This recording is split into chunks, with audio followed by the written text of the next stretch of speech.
Welcome back to the Smart Nonsense Podcast, where we talk about entrepreneurship, self-development, challenging norms. Pop, I'm blown out. What is this? Go watch us on YouTube. I think we got to be on episode like 200 by now, right? We might be in the 160s. Oh, nice, dude. 160s? Nice little tweak. Thank you, Opal Camera, for the auto exposure. Yes, dude. What do we got? What do we got? I need an update because you just hit me with a blast that I was cramming for this pod. No, we got a juicy pod, by the way. dude. But No. gotta dip into the credit system here. What's going on? I'm out of money, Pop. My mom, she smelled it 3 days ago. She's like, what is your descriptions? You're building a shitty business in public. Do you not like, are you frustrated? And I haven't changed my bio yet, but it became true. So manifestations work. No, Pop, we got to talk off the record about a lot of things today. Off the record? Wait, you can't put on the record what happened at like 8:45 last night? No, we can't put it on the record, Pop, because then it's on the record. Who's snooping around the record? Hey, I saw a comment actually on today's video, something about us living in a fairy tale. I like that one. I like that one. Shout out that guy. Yeah, dude, that guy was good. I hit him back because this video had like 7 views on it. Oh, we're posting 2 a day. Hell yeah. 2 a day. Smart nonsense. I could summarize it. I guess he's basically like, you watch the video and you think it's legit, like all the content's good, but then you look at the views and you're like, oh, they're just living in a fairy tale. Oh, fuck like, yeah, dude. Welcome 100%. To our fairy tale. 100%. No, here's the deal on the 8:45 off the record. I listened to our 2 things happen. We recorded an episode called The Audacity, and we basically just like ragged on clients for 2 hours straight. I think we recorded 4 podcasts that day. Talk about a fairy tale, dude. and then like a couple weeks ago, I heard Jeff Wittick just ragging on David Dobrik in a podcast, and I was like, oh, I don't like that. When you zoom out, I don't like that. That's a defenseless receiver. Plus Jason and Palmer. Talk about what we're going to talk about today. I'm not transitioning out of this. I want a little bit of fairy dust. No, I'll talk about people, and I'm radically positive guy now. The problem with last night is I got an overwhelming sense of imposter syndrome. And if we were to talk about it, that would dig a deeper imposter rabbit hole. I don't care, dude. I want to hear the juice. Where do we start? Did we talk about David Sachs' 50th birthday party? I think we did, because we said May 19th. Oh, we said we're getting... That's what we did. Here's why I don't want to do this. We said we're getting invited to events now. If you just live in our fairy tale, we're getting invited to events now. Oh, no. Turns out, karma's a bitch. Karma's a bitch. And so, God. I can't. We're uninvited? What's going on here? No. We're still invited, but it was a very Did you think we were young Spielberg? Dude, I told you. So, okay, what we're dancing around is I got a call from David Sachs' wife late last night. We've been trying to connect for like 2 weeks. A week. And it was late. She called me at 9 Pacific. But I'm like, it's Jackie Sachs. I gotta answer. I would not take any other phone call, but we need to get that answered. And then it just proceeded to be like one mix up after another. Wait. Okay. So you get a call. She calls your phone. You pick it up. I need the play-by-play. Okay, and this is the last time I'm going on the record for these.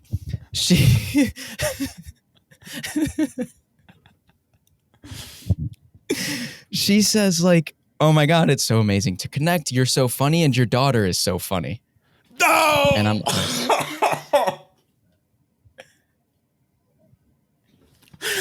And I does she think I'm your daughter? And I paused. Dude, instantly, dude. I'm like, so we know in a day willpower is finite, and your decision-making ability gets drained all day long. Right. And you go to bed pretty much an hour after that. 30 minutes you're after already... 9 p.m. Pacific.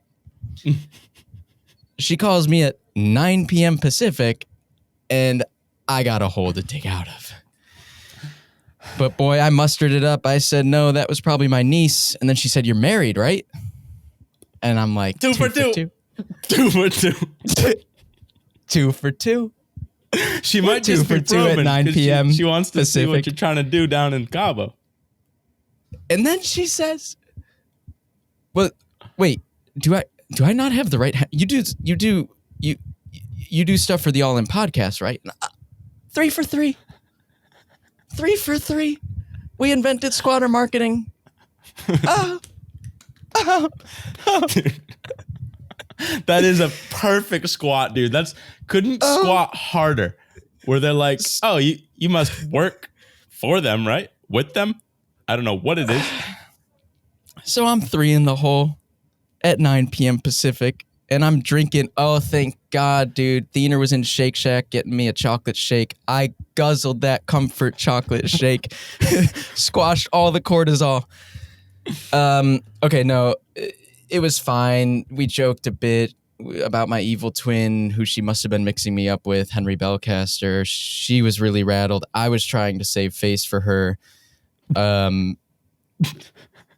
Dude, what happened?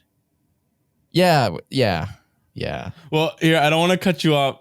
I'll let you think. I want more details, but it reminds me of when we get on the phone with Austin Reef after having an absolute explosive, awesome, we're going to sell the company to them for $50 million, to Austin, yeah, I'm thinking maybe we get like an editor or two and just like test it out. And we're like, this is why we're playing the equation wrong. It's supposed to be like, keep your expectations low and reality rips and then you're a happy person. But Dude, we get expectations really high. Reality sucks. And now we're not millionaires. We come on the pod. You wanted to do this new format of where we just like go into these events and record them and share them because we get invited to these events now. And this was one big mix up, dude, but we're still going. But now we're going with a lot to prove. So we got some banging What are we videos going to make. as? A film crew? What is this? Yeah, dude. Yeah, because I'm not married. I don't have a kid and I'm bringing you. So we're gonna make a video in now. like 2 days. Yeah. Yeah. No. I'm glossing over the good stuff. You know, she was very thankful for like all the work we've done and kind of having David's back and whatever the hell that work is, doing stuff for him. And then, you know, she asked me about like what we do, what we started. I told her, and she's like, you know, what's the dream with that? And I told her about Smart Nonsense and making nerdy ideas cool and teaching Gen Z. She wants to join our fairy tale. No, it's like, so the reason I'm excited is because like their expectations are low of us. Oh. We got the invite, right? I know we can do amazing work. So we're going to put together a montage of funny moments from David on the All In podcast to air. And then I'm going to do a recap if she can get the go ahead to film guests. They want it kind of lock and key, but I'm going to film a recap just for them. I know we can do the work. I had like weird night. It was a really weird night. What do you mean? Well, yeah, because where's the imposter syndrome? So yeah, I don't get imposter syndrome. So why did this hit so hard? What is the imposter like? Oh, you thought we were meant to be there, and then she's like, just wants us to edit a video, and we don't even know how to do that, or what do you mean? No, I think the imposter is like, oh, did she confuse me with somebody else? Did she literal imposter? Yes. Did she go ahead on inviting us and wants to take it back? That's a weird one. And then thirdly, are we gonna get there and J-Cow's gonna be like, these fucking guys? What are these guys? So that's what I'm scared of. Right. So it's kind of the triple threat of imposter syndrome. And I had a 45-minute drive after this call to talk myself out of it, shake myself out of it. As you've what been preaching to Athena, like, no, imposter syndrome, we all feel it, but it's not real. Don't believe in it. And then you just get hit all at once I in the think hardest because way possible. and I think that's true because it's usually not real. It's usually it's in your head. It's in your head. You think you don't belong somewhere, but they hired you to do that thing. Of course you belong. This was like she actually really didn't know on the phone if I was who she thought I was. That's an imposter. That's an imposter. But no, dude, I'm stoked. I'm stoked because we got good work to do, and I know we can deliver. How many? I sent do you have an idea how many people are going? No. I was confused when she's like, you and the family are welcome. And I'm like, wow, that's really gracious, inviting Henry's whole family who's unaffiliated and not like Makes he has sense kids now. and a wife. It makes a lot now. more sense. And you're bringing Yeah, me. she was like, and, you got to talk your girlfriend out of graduation. Like, it's just a diploma. It would be so fun if she came. And I'm like, I'm bringing Dylan. Did she know that?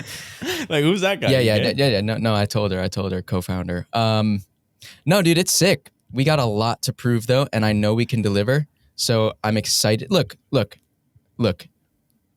We got the invitation. I sent her the recap video I want to do for them because I've done it for myself. She loved it. I think I got to talk to her today. She wanted me to get there early. Oh, dude, they're flying private jets down from Miami and LA. But I told her I think our flight's pretty solid, so it wasn't going to work for us to get to private jets. They're doing to the event. They're doing rounds for people.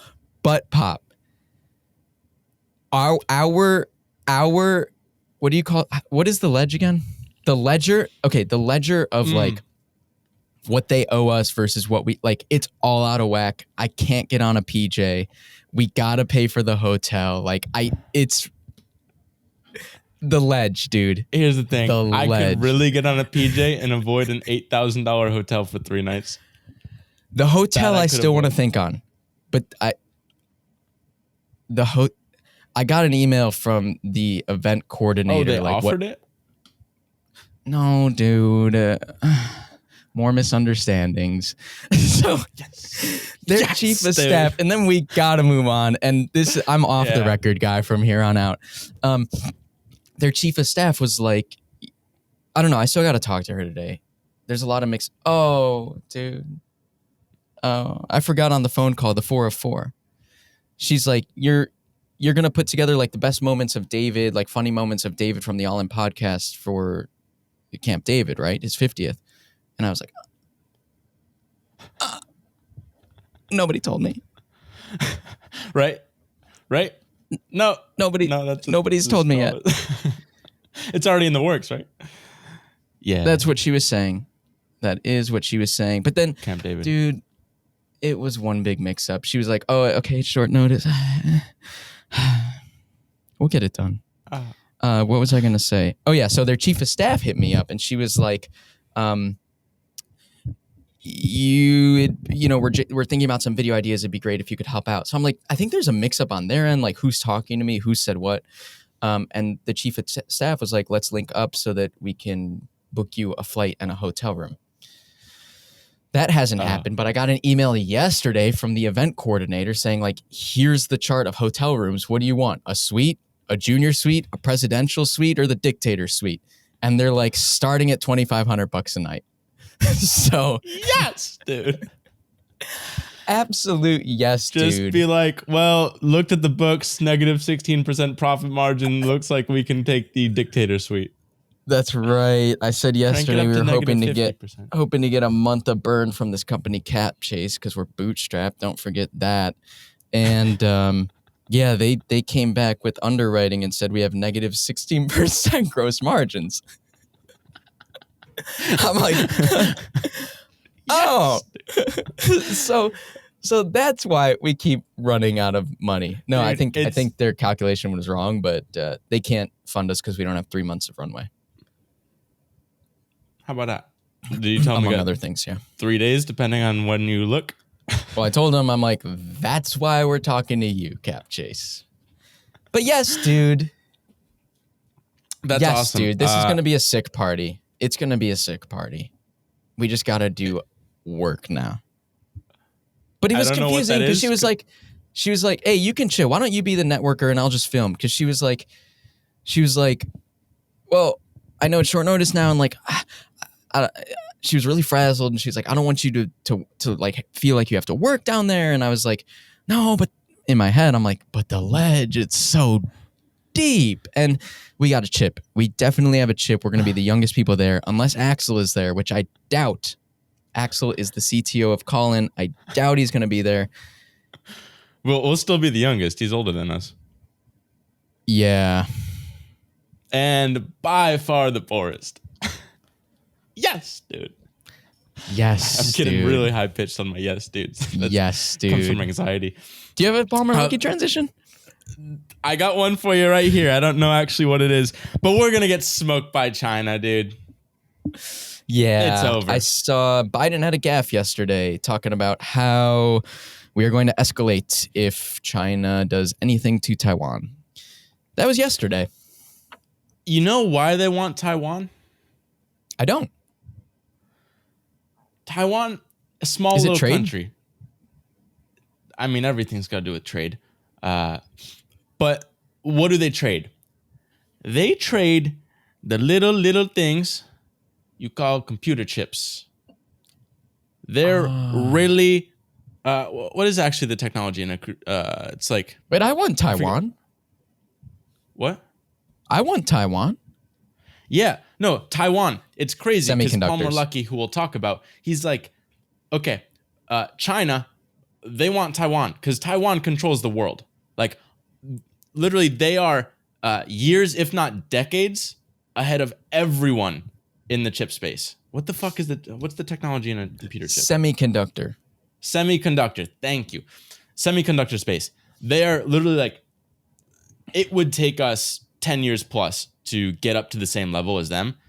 And so it's this little island that's just controlling the world. And that's for all of the future is going to be this like AI. Well, we all know how important technology is, but like, especially in war, like China, kind of the thesis of like why they're going to be dope is they've decided not to invest in old ass technology like we do, where we're like, oh, let's build a super carrier and put some nukes on it and like have these awesome submarines and jet fighters, and like they're like, nah, that's the wars of the past. Like, we're gonna focus on the future. We're gonna get a bunch of AI, like drones, autonomous drones. We're gonna get facial recognition technology. They're already tracking all their people. Like, they're just the future of technology. So they're like, oh, Taiwan's important because we need that for the future. And it's especially good if in this war of you want to be better than America, if you have all the technology and control it, and literally it would take 10 years for America to build it, that's the most valuable asset in the world. The crazy thing, though, is if Palmer says, like, I mean, this is just Palmer Lucky started Oculus when he was like 17, officially 19, and then sold it to Facebook for $3 billion. Now he's in defense. We'll talk about him. But basically, he's like, what would most likely happen is Taiwan, all the patriots there, like people that care about Taiwan, instead of giving all those semiconductor factories to China, they would just burn them to the ground. And then instantly, the whole world would just be fucked with semiconductors. It's like, okay, that's a problem. That's a problem. Right. Really quick, how would China stop that from happening? Do you know? Them burning it to the ground? Yeah, just get in there faster? Probably just blitz them really quick. I don't really know. I don't know how war actually works. But so that's why, like, everyone's like, why does Taiwan matter? That's why it matters, because it controls the future of technology, and it would literally put us years behind any other country, or it delay the whole world, basically, if that were to happen. So we want to avoid it. And plus, there's this dual side of like, okay, China's preparing for the future of war. We're preparing for the past. That's a problem. Plus, China is just massive, and their economy is growing. So you've heard Elon Musk say it before. China will be 2 to 3 times the size of the U.S. economy, which in the near future. So it's like, we can't even envision a world where we're not the most powerful economic country. And so, oh my fucking back, dude. Yeah, get it, swear, do it all. Hey, you're on swear patrol. Put out No, too many swearing clips. I don't hear them really. That's good. Well, not good actually. Depends. It's good if they don't exist anymore. It's kind of like, well, yeah, it's But I kind of think they like do. it's the same. At least in your verbiage, it's the same as an and an and it just Yeah. that's a Yeah. you problem. So that's why Taiwan's important. China's gonna basically take over the economy and the military, and so we're not preparing for the future. That's the problem. It's like, okay, why aren't we preparing for the future? Because you get guys like Putin, even in Russia, he'll publicly recognize like he's trying to rally the troops, and those semi-dictatorship countries are dope because you can just tell everybody, hey, this is what we're gonna do, and just get everyone, the smartest people in those industries. So Putin's like, whoever controls artificial intelligence, like the best power in artificial intelligence, is gonna rule the world. It's like, okay, if that's how he rallies everyone, why aren't we doing that? Because He said that. if you look at our a literal spending, quote. literal quote. I mean, paraphrase, but he said, Well, "We'll rule the world, whoever yeah. controls it." So it's like, look at our spending, and we're just completely neglecting it because we'll take a budget, and I don't know, like roughly the budget right now is like $770 billion. It's like, okay, that's a big number. What the fuck does that mean? That's for defense. They'll spend $1 billion of that in artificial intelligence, like putting money there. It's like, all right, what's that in like our terms? So say like Wait, as a person, that's true. The U.S. spends $1 billion of their $770 billion budget on AI. Yeah, at least 2020 stats. So it's like, okay, say you make 77 grand a year, like that's your income, your take home income. You're gonna put $100 to AI. Like, oh, AI is really important. Let me buy this little drone from the store down the street, or like not even a drone, like an RC car. DJI Parrot Bebop. Dude. Actually, that's like a $300 drone. Dude. Right. That doesn't even exist. So it's a joke. And that's where Palmer Luckey, like when we first got into this, it's like, oh, you look at why we're behind and we're like using all this old tech. It's because, well, many reasons, but like the John Deere tractor has better technology than our US military. And it's like, what the fuck is that? How does that even happen? So I did my little sniffing around and I'm like, okay, how do we explain this whole world? It's like, okay, like most things, comes down to incentives. So, okay, big problem in incentives. This started in World War II, where basically this war, this giant war, the Nazis happened, Japan attacks us, and it's like, oh, we got to go from like 0 to 100, ramp production up like crazy. When you have that, it's like, cost isn't the most important thing.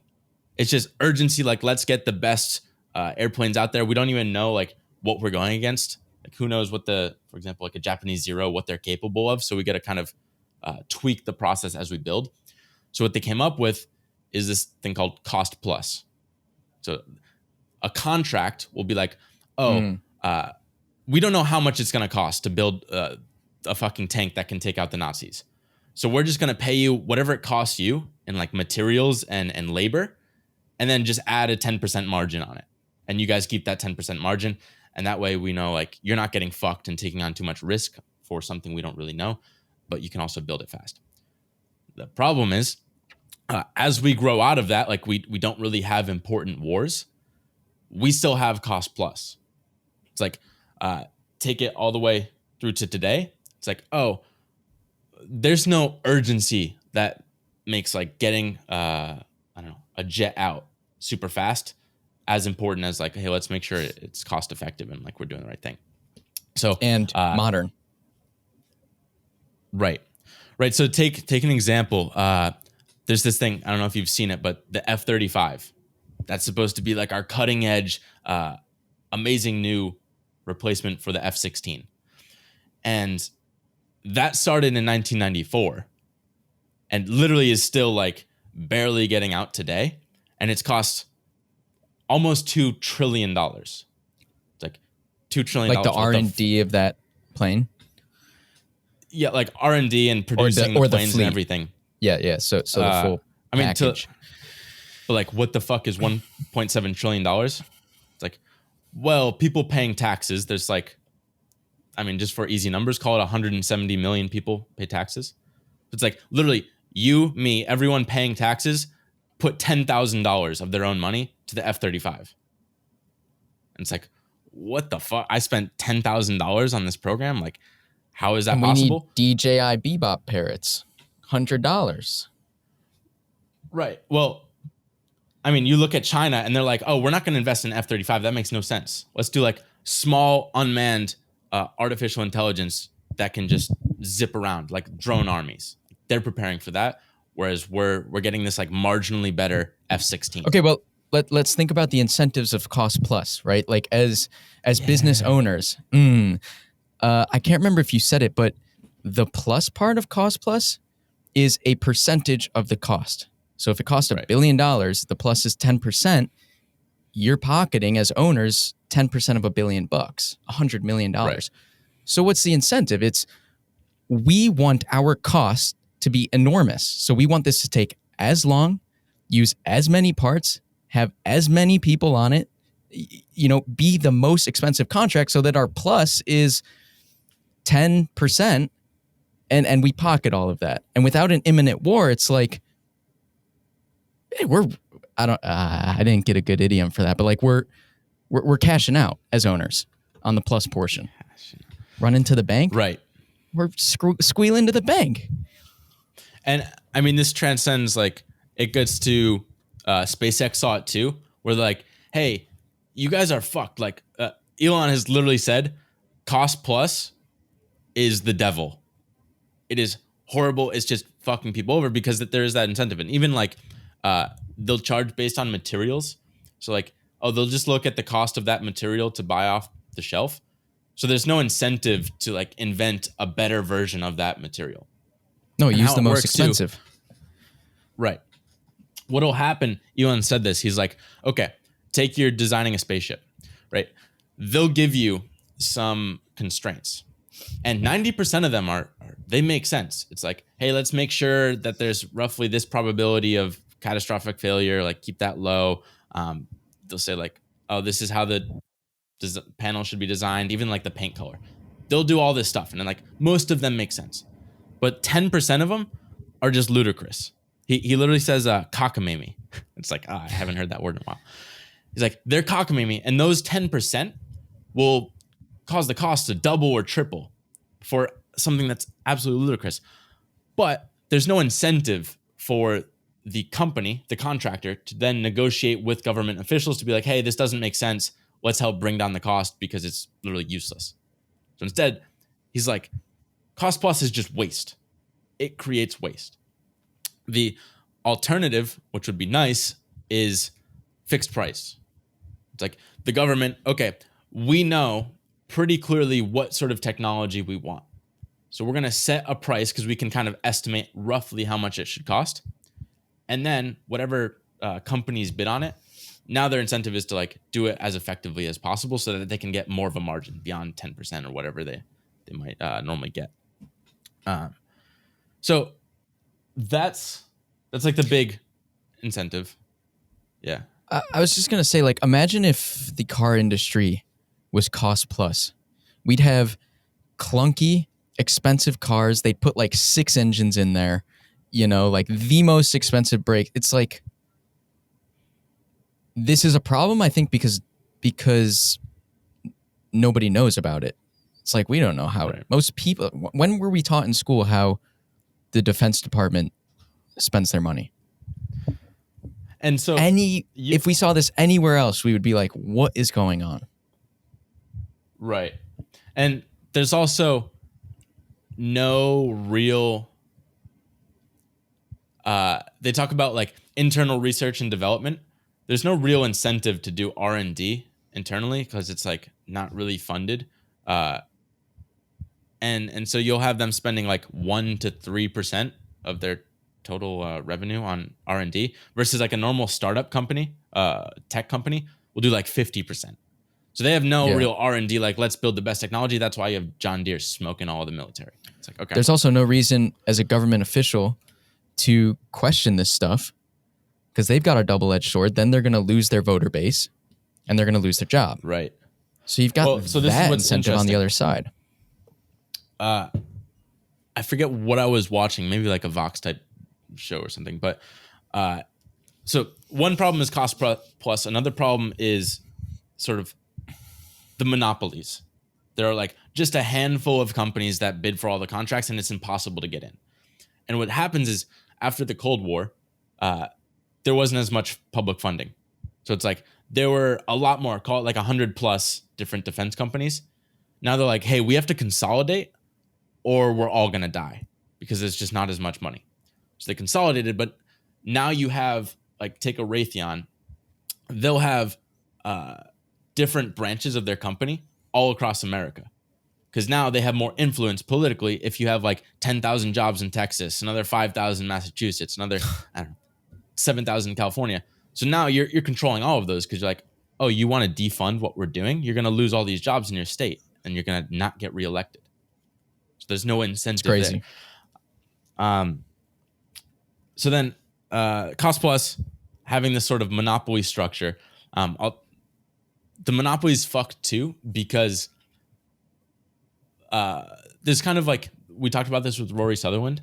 Say you're working for the military, a bureaucracy. You will never get fired. The IBM phrase, you will not get fired for hiring a Raytheon or hiring, I don't know, who else is big in defense? Boeing. Like, you won't get fired for going with them for a contract. Which That's is just to like, say, hey, that's you won't the get industry fired. You won't get fired for doing the standard thing or the average thing Right. or the safe thing.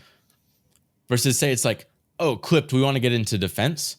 They go with like, oh, Clipped makes like amazing video technology. We don't want to take that risk. Video is kind of different, but like take a hardware product.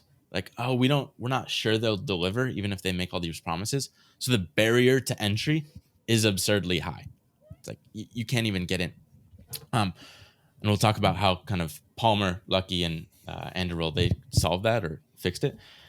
But cost monopoly plus now there's this stigma around being patriotic. So small voices in large tech companies, they'll get amplified because it's like, oh, they're saying, oh, we don't want to work with the US government. Like take Google, for example. What did they have? Maven, Project Maven, which is basically like US has a shitload of drones and we have all this drone video. We want to just tag different things in video using AI, like machine learning. Oh, now we can just recognize, oh, that's a branch, that's a tree, that's a person, that's an animal. And now we just have more data to filter and work with. So they wanted to work with Google. Hey, that's our branch. Okay. We're going to That's train what they our wanna neural networks to spot branch is. Right. So what happened was like Google signed on to this contract, which is relatively not much money. It was like $15 million for them. But they got all this backlash from small voices within the company, like a couple thousand people. Most of them were actually abroad. So like not even US citizens saying, oh, we don't want to work with the US government on this, which is like fair. You didn't sign up for that. But like we as a leading tech company based in America should be supporting the democracy that we have, because compared to China and Russia, we're overall better to lead the world than them. Western values are better. So just these small voices amplified and basically caused them to cancel the contract. Same thing, Oculus, Palmer sold that to Facebook. Facebook said, hey, you can't use Oculus with the US military. Just not allowed. Or take Google. They also bought Boston Dynamics, like the little robot dog company. Like, oh, you can't work with the government either. They shut that down. Same thing with Apple. They wanted to do like VR with Apple. They shut that, or AR with Apple. Just a lot of like big tech companies no longer identify as US first. Like, oh, we're a global company. Why do they say that? Because if Apple, for example, works with the US government, that shuts down everything they're doing in China. The Chinese government doesn't want them producing their iPhones in China. They're not going to let them sell to anyone in China. It's like, now that we're this global company, we got to be Switzerland. We can't pick sides. Whereas in the past, it's like, no, USA first. And that's why, like, you look at That's everyone, even icky. sports leagues, everyone's swayed by China because it's a massive market, especially as the economy gets to 2 to 3 times that of the US. they're going to become the first priority with companies that just want to make money. So again, the cost benefit for individual companies, tech companies that can help out, is it costs too much, damage to our brand, damage to China. Let's not do it. Who at the All In Summit was saying China is going to be this bully that's 2 to 3 times our size, and we're just sitting around punching ourselves in the face? Was it Tim Urban? I don't know, It's but like I really this like bully. that. Yeah, this bully is walking down the alley. It's 3 times our size, and we are just punching ourselves in the face. I mean, Might have been I forget Palmer. who said it, but Palmer. I mean, Elon Musk said the same thing or similar thing. Oh, maybe So- it was Elon. Yeah. The problem was like, because of all these factors, and also like there being no success stories other than a SpaceX or Palantir, and now like basically SpaceX, Palantir, both founded by billionaires who already sold their companies so that they could risk getting into the space because they thought it was so important to maintaining US supremacy. Because like, in order to dictate the world ethics, you need to be a far and away superpower. Like, we could dictate the ethics of the world today because we were the first to nuclear weapons. Like, if we didn't have nuclear weapons, Russia did, and we're like, hey guys, we should do freedom of speech. They'd be like, shut up, dude, we're gonna nuke you. It's like, okay, Yeah. that's why we need to be the leader. And that's sort of the problem with the left's approach, or I say the left, but like anyone going against helping the military is, okay, sure, you helping tag branches with the drones. It's like, that might be used for killing some people. And sometimes there are like, what do they call it? Like when you kill a civilian, it's collateral damage. It's like, sometimes that'll happen and you're like supporting something that might be bad, but it's like, overall, we're much better On net. So the cost of you saying, oh, I don't like the intent because the drones could be used to kill good people as well as bad people. It's like, yeah, but that's so short-sighted because now China's going to be the leading superpower, and look at what they're doing to the Uyghurs. They're murdering millions of people, tracking everybody, and putting them in internment camps. It's like, you want them to have the advantage and dictate the ethics of the 22nd century world? It's like, It's the same thing with that. Like not a people chance. talk about this with fully autonomous vehicles. They're like, oh, well, but have you ever done the psychology experiment of the train where you can flip the switch and should the train hit 5 people or 1 person? And it's like, no, that's not the argument. Like, that's an incredibly fringe case. The Tesla car can just do neither of those things. But yeah, it's like, okay, so let's look at collateral damage, but on net, what is this for? Why is this important? One interesting case is there was actually there was a conversation between all the higher ups at Enderal and even some Palantir people. And what was that app that was dope? And it was audio. You could listen in. I don't even remember the name. Clubhouse. Clubhouse. There was a Clubhouse, and they were talking about who's going. 2 things actually. Fuck, I gotta remember one of them. AR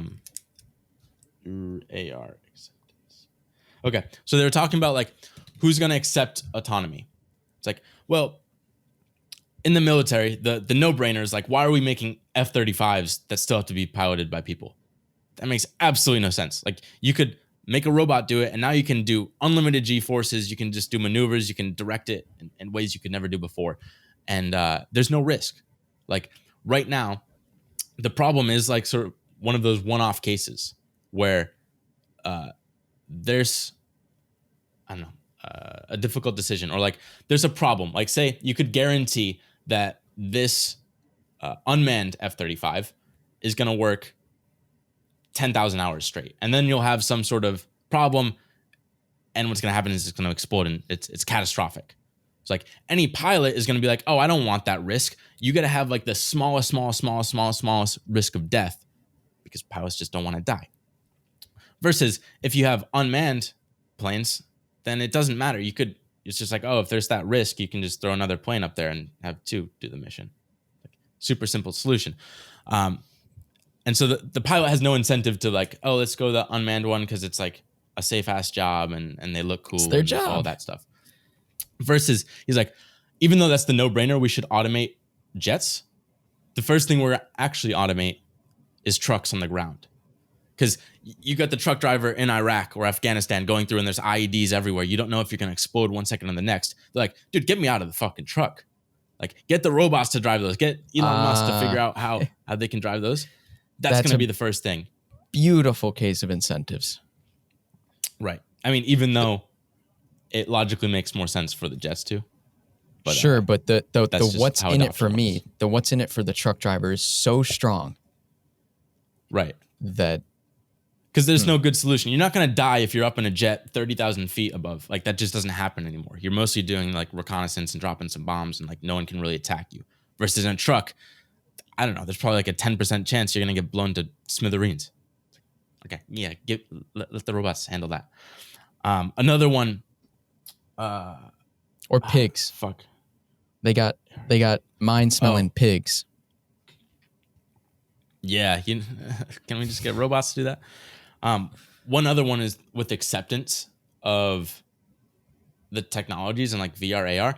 Like, AR doesn't work because if like, you put on some glasses, now your Twitter experience is 5% better.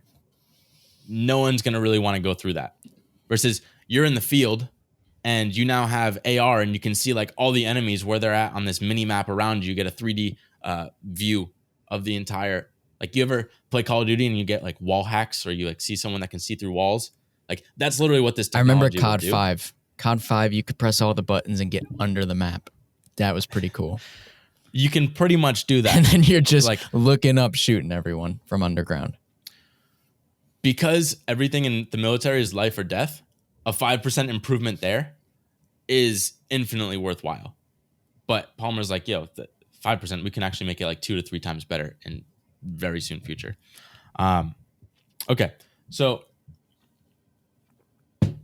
one thing I want to say, like, basically we had to be super badass so that we deter anyone from coming in. And I think this was another Rory Sutherland thing where the person that deters, or maybe it wasn't Rory Sutherland, but the person who deters or prevents something from happening, they never get the praise. So like, say you're Hitler's best friend and you tell him like, hey dude, the Jews are kind of good people. Like, maybe we should. Not a good idea, man. Bad idea. That never happens. You get no praise.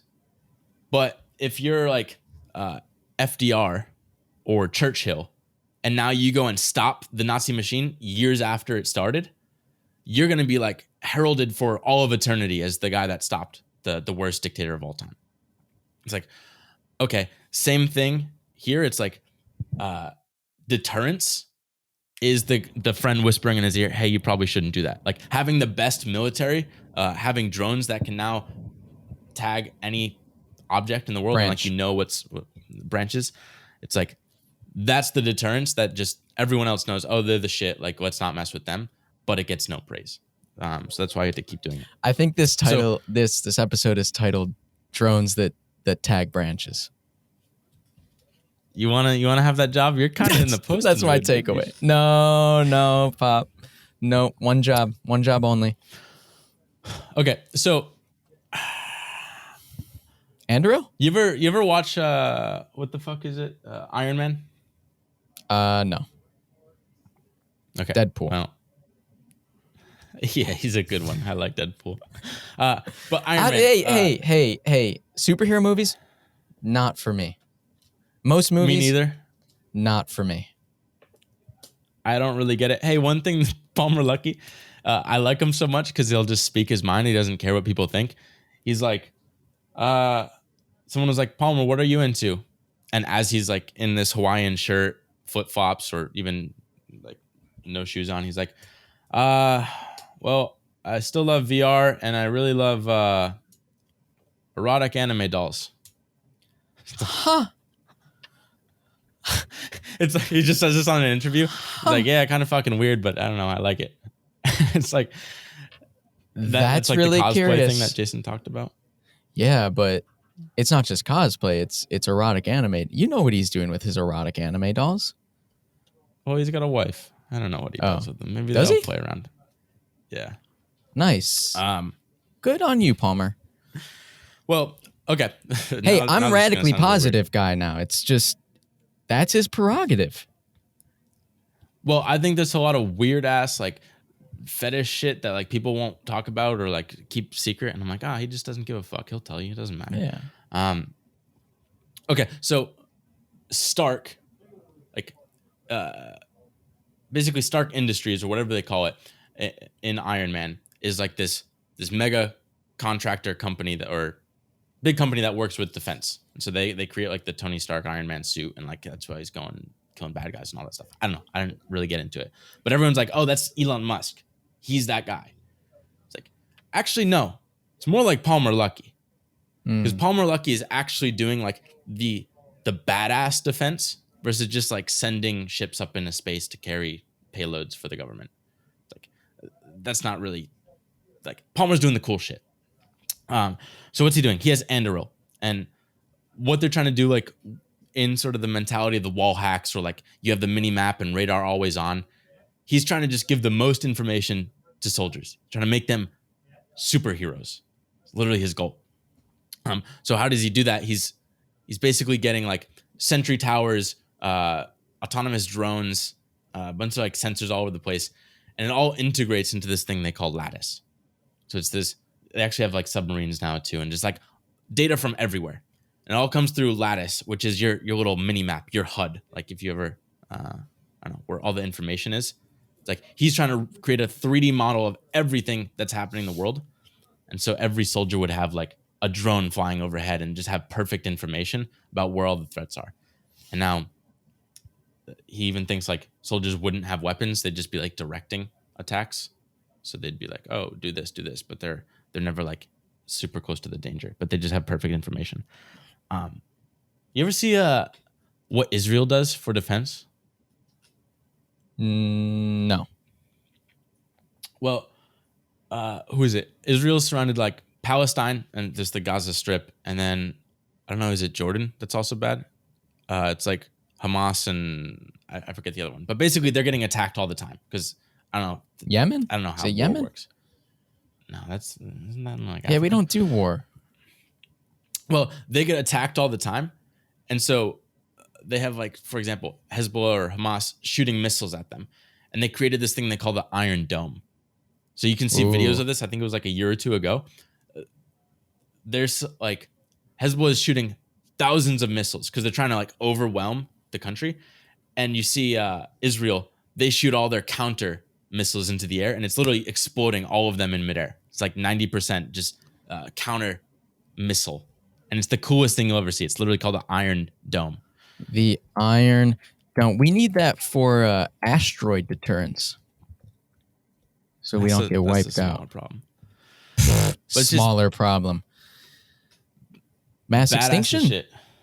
Yeah, that's cool though. I'll watch that pop. And they're doing like laser versions of that, but basically he's trying to like create the same thing where he has drones. Like right now, the big issue is drones attacking, and so he'll have counter drones that are here that go in like one you can. It's kind of cool. I mean, this is only the public technology, but you can take over piloting the drone. You can triangulate where the guy is, who's actually the like terrorist or the bad person doing it, and then he has other drones that go and literally like smash into that drone that goes super high speed. Just a badass stuff all around. So his whole approach, like how he's helping solve all the problems with the military, is one, he came in as a billionaire. So like Palantir, SpaceX, Anduril, all going to be a billionaire to start because all these inherent problems. He comes in and he takes this different approach where the problem with cost plus is the money depends on the government saying, hey, this is something we should build as technology. But he's like, no, I know the important technology. I'm seeing what China's doing, and we got to do that better with AI and just autonomous vehicles, all of that. That's the future. I'm not going to wait for the government to do it. I'm a billionaire. I'm going to even raise some more money to do this and self-fund creating the product they need, and then show them, hey, this is off the shelf, awesome. You just have to buy it. It's completely flipping the contractor cost plus. He just shows up and it's like, hey, you want this fucking iPhone or not? Here's the product. Totally productized it. So basically, and then to wrap on your incentives, it's because Anduril is building this stuff privately. What are the incentives? It's let's keep our team lean. Let's use, Right. in-house technology that we built and we control and we can do it faster and cheaper. Sick, dude. Yeah. Incentives. That's pretty much all of it. Solution, get some fixed price in there so people show up with products. Actually, it was kind of funny. They were doing demos, and I think the technology was like the counter drone technology, and they had all these other companies that came in. Like Enderal just smashed them, like destroyed all the competition, and like, hey, that's unfair. He used money outside of the government. It's like, dude, that's how competition works.